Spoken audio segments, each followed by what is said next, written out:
Hey everyone, so in this video, I'm going to show you how to accept credit card payments on Freshbooks. So this is going to become particularly useful when it comes to you getting payments from customers or clients. So this video is going to be short, sweet, and simple, so make sure to follow it step by step in order to learn how to accept credit card payments on Freshbooks.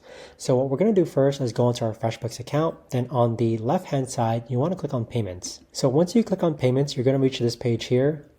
Click on More Actions on the upper right-hand side, and then click on Accept Online Payments. Now, in order for you to accept credit card payments, you do need to connect your Freshbooks account with either Freshbooks Payments, which is technically Stripe, or you need to connect your Freshbooks account with PayPal. So whichever one you do, I've done both before.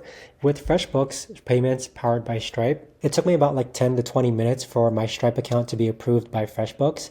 I think it does help if you already have an existing Stripe account, but for new Stripe accounts, I'm not sure how long it takes. You'll have to test it out yourself.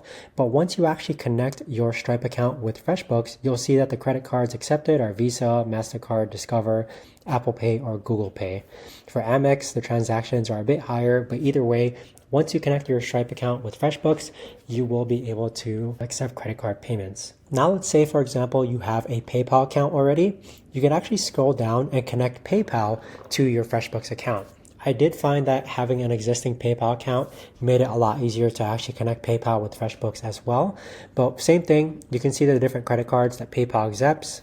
Visa, MasterCard, Discover, Amex. You simply just follow the prompts by clicking on this connect with PayPal. And once you follow those series of prompts, you are going to be able to accept credit cards connected to your Freshbooks account.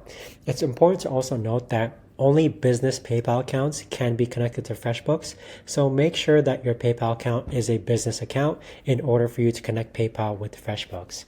But in essence, that is how you accept credit cards on Freshbooks. If you guys have any comments, questions, or concerns, or if you know of a better or easier way to actually do this, let me know in the comments down below. Thanks so much for watching, and I'll see you guys all in the next video.